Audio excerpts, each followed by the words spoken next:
from the heart. Hello and welcome back to Horror from the Heart. I'm Josh, and today I'm going to talk about some remakes.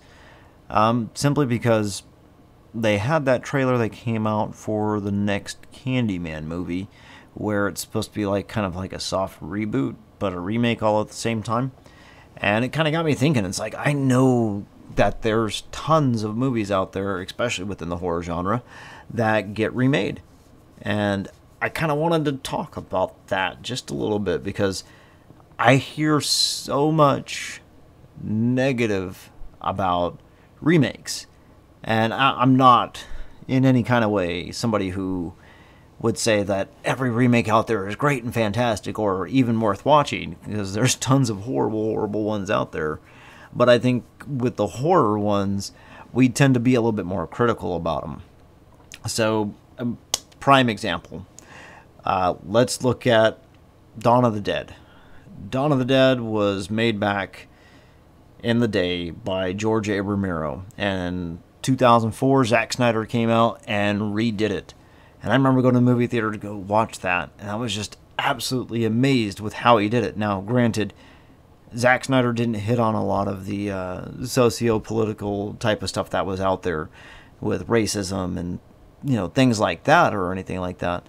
But it still did a really damn good job with how it was. I mean, like, just from the way it started out, because instead of focusing on the two guys and being part of this SWAT team and everything, and the world going to hell. I mean, the world starts by going to hell, basically, with the nurse and everything, and how it just plays out.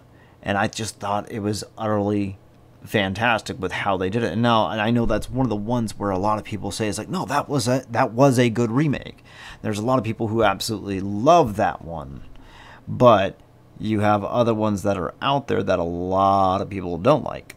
So if we get into stuff like that, the ones that a lot of people didn't like The Hills Have Eyes. That was done way back in the day too, and then they did a remake. And that one, I think, had more of a mixed review to it than it was a straight out people didn't like it. Because to me, I thought it was pretty good with how they kind of updated just cinematography and that in general. They still had a really good atmosphere. Now, it does not have the same kind of push, I would say, kind of, that the original did, but still within its own way, it was great. Now, the remake of the second movie, absolutely trash it. It wasn't the greatest thing that was out there in any kind of way. I mean, like, it wasn't, like, super bad. You could still sit down and watch that movie and be like, oh, okay, yeah, sure, whatever. But with this one, it wasn't as great. And then you get into another one where it was a very close kind of remake. And what I mean by close, it was made and then it was remade. So this one is Let the Right One In. Now, it was originally like a Spanish film, and it was great. It was fantastic. It was atmospheric. The characters, were just absolutely great. The kid and him meeting the vampire girl were absolutely great and fantastic. And then they did the remake very shortly after, and I heard so many people who were just trashing that one because it had Grace Moretz in it. And a lot of people trashed it because it was like, well, no, the Spanish one was to perfection and blah, blah, blah this and blah, blah, blah that.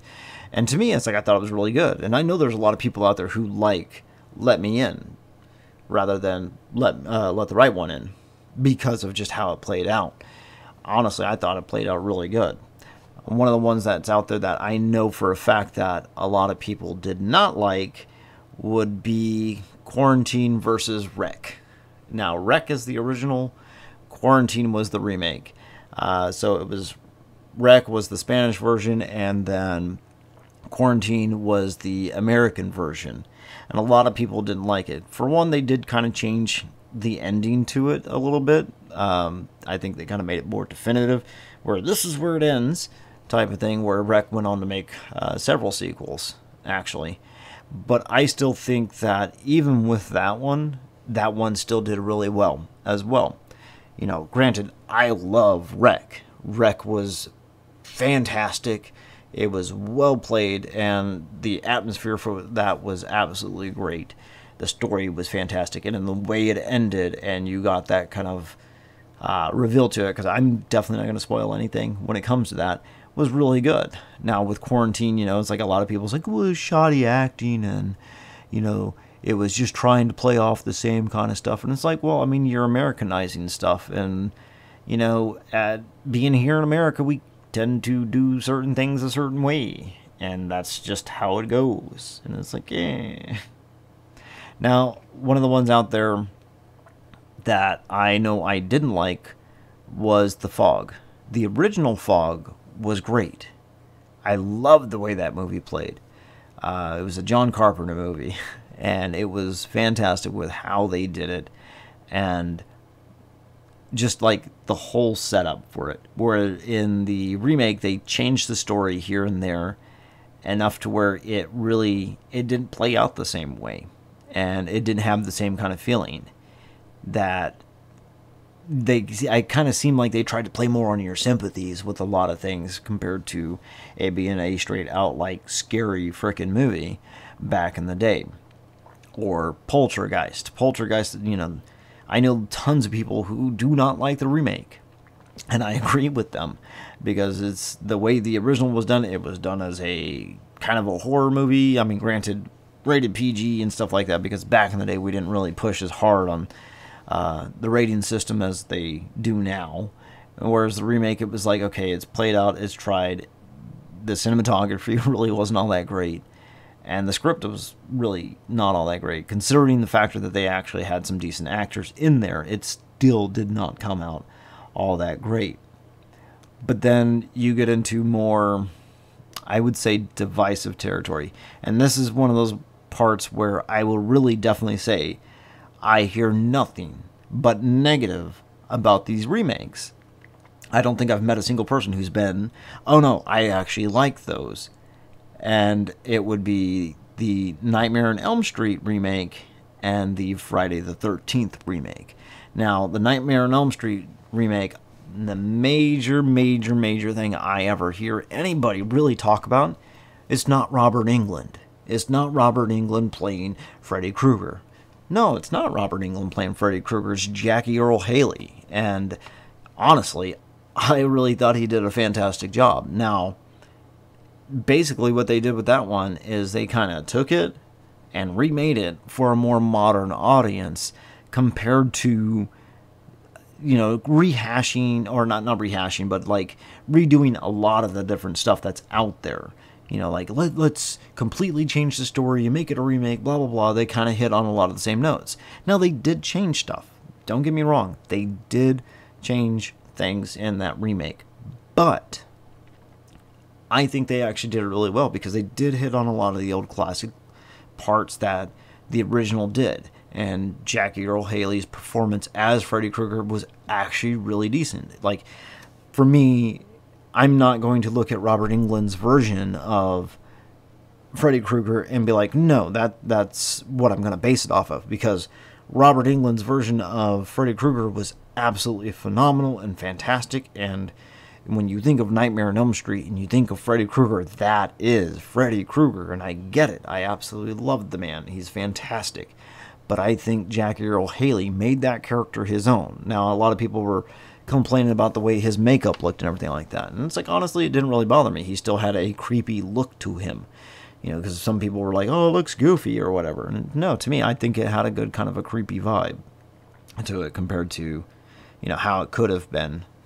Now, with the Friday the 13th one, to me, I found that just more of a fun movie to sit down and kind of turn off my brain and watch, compared to, like, being actually scary the way the original was creepy and scary, you know. And I know a lot of people didn't like the factor that, no, it was Jason running around instead of it being Pamela Voorhees running around killing people, because it's supposed to be a remake of the first movie, not the anything after. And Jason's not supposed to run, and he's not supposed to think or anything like that. And it's like, okay, I get where you're coming from, but I still like the remake because they actually made him more of a viable kind of serial killer type of guy. Because, I mean, you're talking about a kid who supposedly drowned back in the day and has survived this whole entire time. He's not a dummy. I don't really think any kind of, like, what was it? He was like 8, 9, 10, something like that, around that time when he supposedly drowned. And then he survived that whole entire time? Yeah, no. A dummy's not going to sit there and survive that long. And the fact that he can run at that time? No, I mean, that's what made it kind of, like, more intense. It's like you have this hulking machine coming at you that is unstoppable. And he's coming at you. Yeah, no. That made it great. Now, again, I'm not going to sit there and say that was a scary movie. But, like, it's a horror movie. But it's not scary the way the original was. And it gave you those kind of chills like, oh my God, ooh, type of thing. But the kills were great. And the script wasn't, the best by any kind of means, but, I mean, it still wasn't as bad as I think everybody else makes it out to be. Now, you can go through the whole list of horror movies that are out there, and you'd be finding remakes left and right all over the place. Few examples would be I Spit on Your Grave. If you haven't seen the original, watch the original, then watch the remake, because they're both really good. Go check out Last House on the Left. Now, if you watch the original, remember, it was made way back in the day, and that's like, if I remember, that's like Wes Craven's first film that he ever really did. So atmosphere for that is a lot different compared to the remake that they did, and I think the remake did really well. It made it good for a modern audience. The Blob 1950s versus the 1980s. That's one of those ones where, given the computer graphics that we have nowadays, I would love to see a remake of that. And the gory effects that they could actually really do nowadays, because the practical effects that they had for that in the 1980s version was fantastic compared to the 50s. Because if you look at the 50s version versus the 80s versions, there's a huge gap. And I'm pretty sure the people who originally watched the 50s version from way back in the day, like, older generation, probably like, I don't like this new one because the new one blah blah blah, whatever. Or The Thing, because it was John Carpenter's The Thing. That is, when people talk about that one, that is the definitive. It's The Thing. Not The Thing from Outer Space that we had, again, from like the 1950s. It's The Thing. Now, granted, the 1950s, The Thing from Outer Space, was good in its own rights. John Carpenter took it and made it into an absolutely fantastic, atmospheric, claustrophobic, whodunit kind of movie that had this great sci-fi element to it. Now, and then a lot of people looked at the 2011 The Thing and just completely trashed it. And it's like, okay, well, I get it. They wanted to do a lot of practical effects, and they ended up having to do a lot of CG. It's a prequel. And I think, honestly, my own opinion, that they did really well with it. It wasn't a remake, it wasn't a reboot. It was technically a prequel, even though people want to say it's a remake or a reboot. Or go back and go look at movies like Maniac. The original Maniac movie was fantastic. Watch the one with Elijah Wood that the remake was. And it is absolutely fantastic. Elijah Wood was absolutely creepy, and he did really fucking good in that movie.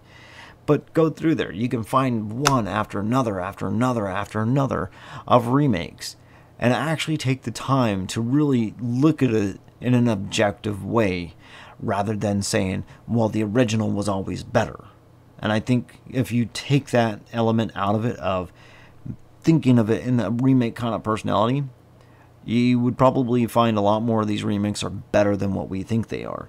Now, granted, I wish Hollywood would stop remaking a whole bunch of stuff, because there's definitely movies out there they should not be remaking in any kind of way, especially considering the factor that some of them really aren't that old. Or if they're going to get remade, by all means, please make sure that we have people who actually know how to write a damn script to really do these kind of things. But I'm kind of curious as to what you guys think, because here we're about to wrap this up. I really want to know what you guys think as far as, are there remakes out there that you guys absolutely love that you know people don't love? Or are there remakes out there that people find absolutely fantastic that you guys do not like whatsoever?